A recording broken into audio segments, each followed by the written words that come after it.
Hello friends, मंजिल story में आप लोगों का स्वागत है। पिछले पार्ट में आप लोगों ने सुना कि ईशा जो होती है वो अन्वी का वेट करने लगती है और कहती है कि अन्वी से मैं बात करूँगी, चाहे जो हो जाए, चाहे जैसे। इधर अन्वी बहुत परेशान होती है और वो फिर निहारिका को कॉल करती है। वो कहती है कि हाय निहारिका। कहती है अरे तूने मुझे याद किया, ऐसा क्या हो गया भाई। कहती है यार तेरी भी हद है, याद करो तो प्रॉब्लम, याद ना करो तो प्रॉब्लम। तो वो काफ़ी गुस्से में बोलती है। तो वो बोलती है अरे क्या हो गया, इतने गुस्से में क्यों है, क्या बात है बता।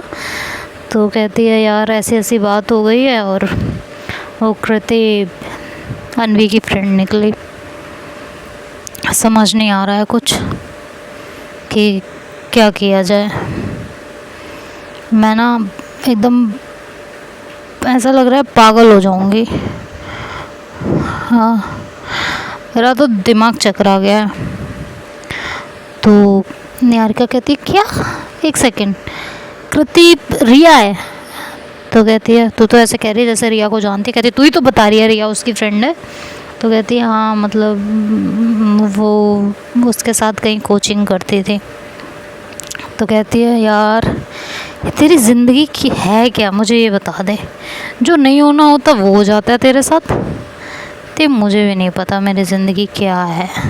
कभी कभी तो मैं खुद कंफ्यूज रहती हूँ कि मेरी ज़िंदगी है क्या। कहती है अरे सीरियसली। कहती हाँ यार, मैं जो नहीं करना चाहती वो हो जाता है, जो करना चाहती हूँ वो कभी होता नहीं है, समझ ही नहीं आता। कहती है अच्छा काम डाउन। कहती है अब मैं क्या करूँ, मैं उसे बताऊँ। कह रही अभी तूने बताया नहीं उसे। कहती है नहीं यार मैं डर गई कि कहीं कैसे रिएक्ट करेगी, क्या करेगी, इसलिए बहुत ज़्यादा घबरा गई थी। कह रही तो सही तो किया ना, वैसे भी हमें पता है ईशा कितनी शकी है।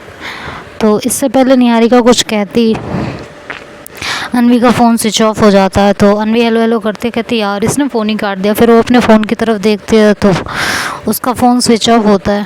कहती यार इसमें बैटरी भी नहीं थी। चलें भाई, अब तो घर जाना ही पड़ेगा। मन तो नहीं कर रहा यार, फिर उसकी चिक चिक चिक चिक। कभी अपनी गलती नहीं मानती, रियलाइज़ ही नहीं करती। क्या ही करूं, कुछ समझ नहीं आ रहा। खैर किसी तरह वो वहाँ से उठती है और घर जाने का फ़ैसला करती है और घर जाती है। तो घर जाके वो जैसे ही गेट खोलती है तो देखती है कि ईशा कहीं नज़र नहीं आती हॉल में। तो वो जाके उसे रूम में चेक करती है तो रूम में भी नहीं होती। तो कहती है ईशा। तो ईशा कोई जवाब नहीं देती। तो ज़ोर से आवाज़ लगाती, कहती ईशा। लेकिन ईशा फिर कोई जवाब नहीं देती। तो अन्वी किचन में चेक करती है, दूसरे वॉशरूम में चेक करती है, रूम में चेक करती है, हर जगह चेक करती है। तो ईशा उसको कहीं नज़र नहीं आ रही होती है। तो वो काफ़ी परेशान हो जाती है और वो एकदम से चिल्लाने लगती है कि ईशा कहाँ हो यार, प्लीज़ बाहर निकलो, प्लीज़ यार, आई एम सॉरी, मैं आइंदा तुम्हें कुछ नहीं बोलूँगी यार, प्लीज़ कहाँ चली गई हो यार, बाहर आओ। और ऐसे करके वो कहती फ़ोन करती हूँ ना मैं उसको फ़ोन करती हूँ, यहीं कहीं होगी वो, पक्का यहीं कहीं होगी। तो ऐसे करके वो उसको फ़ोन करती है तो उसका फ़ोन भी नॉट रीचेबल, मतलब स्विच ऑफ जा रहा होता है। तो वो बहुत ज़्यादा परेशान होने लगती है और एकदम से बहुत मतलब एकदम बेकाबू होने लगती है कि ये कहाँ चली गई, ये मुझे छोड़ के ऐसे कैसे जा सकती है, कहाँ गई यार ये। वो काफ़ी पैनिक होने लगती है। तो ईशा जो है अन्वी को आवाज़ लगाती है। तो अन्वी कहती ईशा कहाँ हो यार, कहाँ हो। तो कहती है मैं यहाँ। तो वो ऐसे गा के बोलती है। तो अन्वी बोलती है यार मजाक छोड़ो, कहाँ हो, मैंने तुम्हें हर जगह ढूंढा, कहाँ से आ रही है तुम्हारी आवाज़, प्लीज़ बता दो, मैं बहुत डिस्टर्ब हो रही हूँ यार, प्लीज़ बताओ ना कहाँ हो तुम। तो वो उसे ऐसे रोता हुआ सुनती है। तो ईशा एकदम से बालकनी से बाहर आती है और रूम से होते हुए बाहर आती है। तो अन्वी जैसे ईशा को देखती है उसे ज़ोर से हक करती है, कहती है कहाँ चली गई थी, सॉरी आइंदा कुछ नहीं कहूँगी, कुछ भी नहीं कहूँगी, छोड़ के मत जाना। तो कहती है रो क्यों रहे हो? मैं तो बालकनी में ही थी, मैं तो बस तुम्हें टीज कर रही थी। कह रही मत किया करो इस तरह टीज, जान निकल गई मेरी। मैं आइंदा कुछ नहीं बोलूँगी तुम्हें। कहती है बाबा ऐसा कुछ नहीं है, आप कुछ भी बोल सकते हो मुझे। कहती नहीं आप फिर मुझे छोड़ के चलिए। कहती नहीं जा रही मैं कहीं छोड़ के आपको, आपको छोड़ के मैं जी पाऊँगी क्या? नहीं ना, फिर क्यों इतनी टेंशन ले रहे हो? शांत हो जाओ, बिल्कुल शांत। हाँ कुछ नहीं हुआ है, मैं यहीं हूँ, आपके पास हूँ मैं। हे यहीं हूँ बेबी, मैं कहीं नहीं जा रही, मैं यहीं हूँ। कहती है पक्का ना? कहती हाँ पक्का, मैं यहीं हूँ, आपको छोड़ के मैं जाऊँगी भी कहाँ बेबी? हाँ कहाँ जाऊँगी आप बताओ? यहीं रहूँगी हमेशा आपके पास, ठीक है। और इतना रोने वाली क्या बात थी? आप तो इतना परेशान हो गए मेरे लिए। कहती हाँ मैं तुमसे बहुत प्यार करती हूँ, मुझे छोड़ने का कभी सोचना भी मत, मैं मर जाऊँगी आपके बिना। कहते फालतू की बात नहीं, ये फालतू की बातें मत किया करो मेरे आगे, जान हो आप मेरी, समझ में आया? कहती हो तो इस तरह के मजाक भी मत किया करो मेरे साथ। कहते ठीक है नहीं करूँगी, बट अभी तो हंस दो प्लीज़। हाँ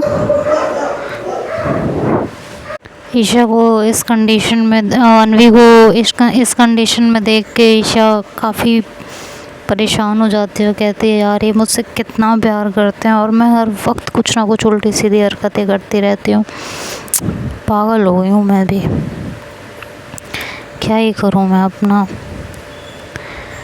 अच्छा ठीक है, आइंदा मैं ध्यान रखूँगी कि इस तरह की हरकतें मैं ज़्यादा ना करूँ। और ये कह के इधर ईशा को जब वो परेशान देखती है तो उसके होठों पे अपने होठ रखती है और उसे किस करने लगती है। तो अनवी को थोड़ा सा सुकून मिलता है उसके छूने से, तो वो अनवी को टाइटली अपने बाहों में कैद कर लेती है और उसे छोड़ती नहीं है बिल्कुल। और अनवी भी उसे अपनी बाहों में कैद करती है। अनवी उसे किस करती रहती है, ईशा उसे धीरे धीरे बेड की तरफ लेके जाती है और बेड पर लिटा देती है। जब उसे बेड पर लिटाती है तो उसके पास आती है और लेटती है खुद भी। कहती है इतना परेशान क्यों बेबी? कहती है बताया तो, ऐसे मजाक मत क्या करो मेरे साथ, मुझे नहीं अच्छा लगता। तो कहती है अच्छा ठीक है काम डाउन, नहीं कर रही मैं आपके साथ कोई भी मजाक, ठीक है? हैप्पी? कहती हाँ हैप्पी, करना भी मत। कहती है नहीं करूँगी जान, नहीं करूँगी। खुश? कहती है हाँ अब खुश, कभी मत करना। कहती है हाँ नहीं करूँगी, कभी नहीं करूँगी। कहते हाँ अब ठीक है। कहती है कितना परेशान हो जाती हो ना?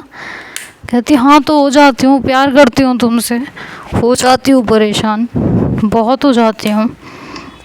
कहती अच्छा बाबा। और फिर वो उसके साथ ऐसे लेट जाती है, उसके बालों में ईशा हाथ फेरने लगती है और अनवी को बड़ी सुकून की नींद आती है, सो जाती है। नेक्स्ट डे ईशा ही जल्दी उठ जाती है और वो अनवी को इस तरह सुकून से सोते हुए देखती है तो उसे बहुत अच्छा लगता है। वो चाहती है कि उसे उठा दे, लेकिन उसके चेहरे पे वो सुकून देख के वो उसे उठा नहीं पाती। उसे सोने देती है और खुद जाके काम करने लगती है। थोड़ी देर बाद ईशा की आँख खुलती है और वो जाती है, देखती है उठ के कि अनवी की आँख खुलती है और वो उठ के देखती है कि ईशा उठ चुकी है और अपने काम कर रही है। तो उठ के वो ईशा के पास आती है और उसे पीछे से हक करती है और कहती है बेबी गुड मॉर्निंग। कहते उठ गए? कहते उठाया क्यों नहीं थी, आप इतने अच्छे से सो रहे थे ना, मेरा मन नहीं किया कि मैं आपको उठा दूँ। सच्ची? कहती तुम भी ना यार, बोला था ना मिलके काम करेंगे। कहती काम तो सारा हो गया, ऑफिस जाओगे? कहती है हाँ जाना है। कहती है ऑफ ले लो आज। तो अनवी ईशा की तरफ देखती है। ईशा कहती है कि क्या हो गया?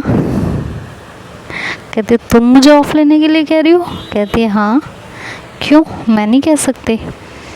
कहती है कि गलत डे पे कह रही हो, आज मेरी तो बहुत ज़रूरी मीटिंग है, आज तो मैं चाह के भी ऑफ नहीं ले सकती। तो कहती है कोई बात नहीं, चलेगा, इसमें इतनी टेंशन की तो कोई बात ही नहीं है। कहती है यू श्योर? कहती है आई एम डेफिनेटली श्योर यार, कोई बात नहीं आप जाओ। कहती है कल लेती हूँ ऑफ, कल हम घूमने चलेंगे। तो कहती है कि ठीक है कल ले लीजिएगा, कोई दिक्कत नहीं है। अच्छा मैं ये कह रही थी कि आप कब तक आओगे? कहती जल्दी आ जाऊँगी। तो ये बोल के वो रेडी होने चली जाती है और उसके बाद अपना ब्रेकफास्ट वगैरह करके ऑफिस के लिए निकल जाती है। तो जब वो ऑफिस के लिए निकलती है तो निहारिका को दोबारा कॉल करती है। तो निहारिका फ़ोन उठाती है। कहती है यार क्या हो गया था, कल रात को तेरा फ़ोन ऑफ जा रहा था, सब ठीक है ना? तू ठीक है ना? कहती है हाँ मैं ठीक हूँ और बाकी सब भी ठीक है, इतना ज़्यादा परेशान मत हो। कहती है पक्का? कहती है हाँ पक्का। कहती है अच्छा तू कल रात को कुछ बात बता रही थी, कह रही थी हाँ वही मैं बता रही थी, एक्चुअली समझ नहीं आ रहा है। कहती क्या? कहती है यही कि उसे सब बताऊं कि नहीं। कहती है कि यार तुझे तो पता है ना ईशा कैसी है, अगर तू रिस्क लेना चाहती है बता के तो देख ले। तो कहती है यार वो सुधर भी तो गई है ना, हाँ बता ना, उसने तब से अब तक ऐसी कोई हरकत नहीं की ना जिसके बेसिस पे मैं उसे जज करूं। कहती है बात तो तू सही कह रही है, बट अगर ऐसी बात है तो एक बार उसे आज़मा ले, अगर तेरी आजमाइश पे खरी उतर जाती है तो बेशक उसे बता दे जो तुझे बताना है, मैं फिर नहीं मना करूँगी, लेकिन एक बार आज़मा ज़रूर ले उसको। ऐसा ना हो कि तू उसे खोना नहीं चाहती और तेरे सच बताने से तू उसे खो दे, है ना?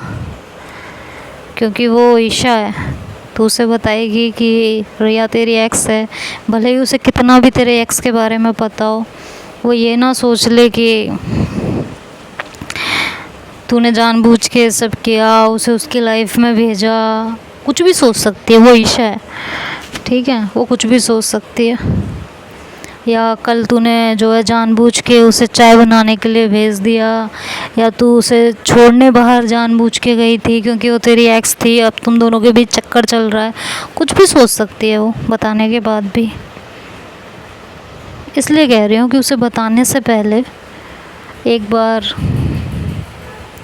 कुछ आज़मा ले उसको, अगर वो तेरी उस आज़माइश पे खरी उतर जाए तो बेशक उसे सब बता दे। कहती है कि कैसी आजमाइश?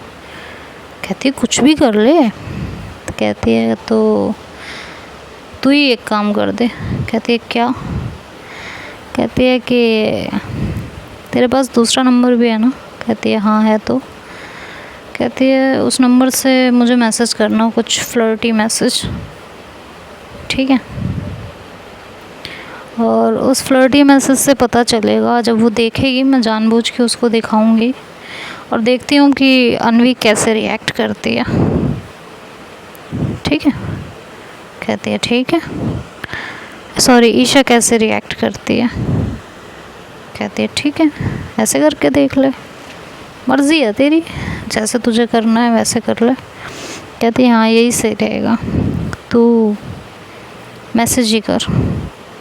कहती है आर यू श्योर ना? कहती है हाँ आई एम डेफिनेटली श्योर, कोई चांस ही नहीं है कंफ्यूज होने का।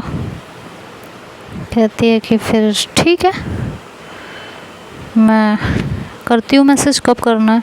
कहती है शाम को घर पहुँचूँगी तो शाम के टाइम ही करना।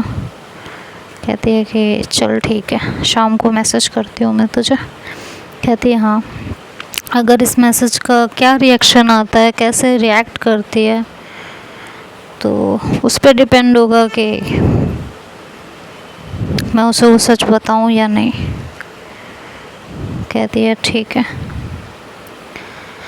और ये डिसाइड करके अनवी बात करते हुए फिर अपने ऑफिस भी पहुंच जाती है और कॉल कट कर देती है। ऑफिस में वो अपना काम करती है और इधर ईशा भी अपने घर चली, मतलब कोचिंग चली जाती है। अपने कोचिंग में जब वो जाती है तो रिया से मिलती है।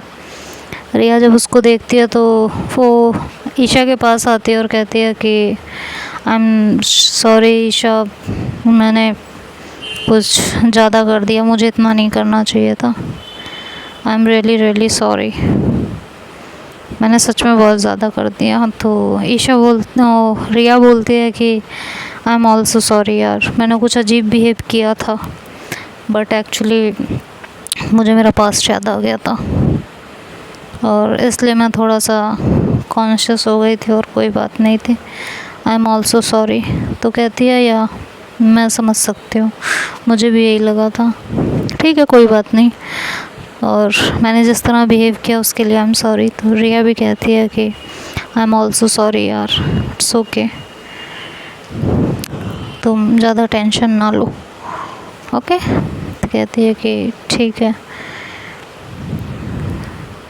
तो रिया कहती है बट तुम नाराज़ तो नहीं हो ना मुझसे? कहती है नहीं यार, नाराज़गी किस बात की, वो बात क्लियर हो गई ना, ख़त्म करो। कहती है काफ़ी चेंजेस आ गए तेरे अंदर। कहती है हाँ आएंगे, सब उनका कमाल है। कहती है अच्छा? कहती है हाँ, बहुत प्यार करते हैं मुझसे। तो कहती है चल क्लास का टाइम हो रहा है, चलते हैं। कहती है कि हाँ ठीक है।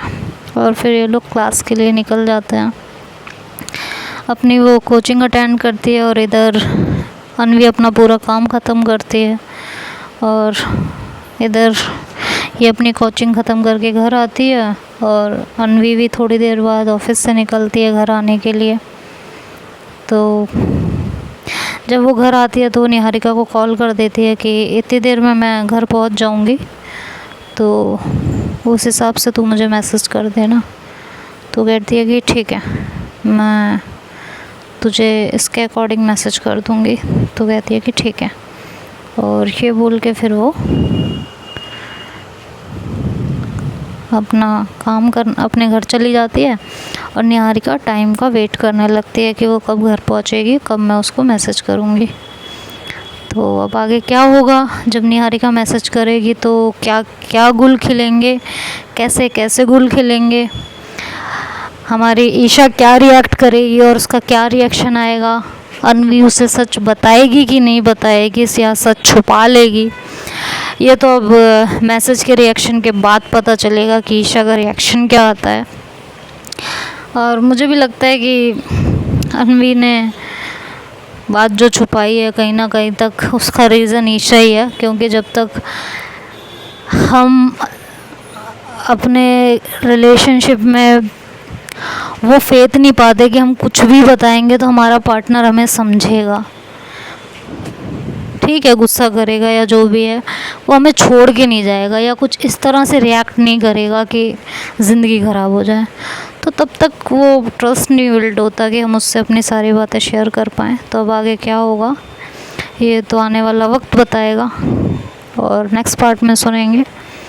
तब तक के लिए आप लोग इस स्टोरी को एंजॉय कीजिए और वीडियो को लाइक कीजिए, शेयर कीजिए और चैनल को सब्सक्राइब करना तो बिल्कुल ना भूलिएगा। Bye bye, take care.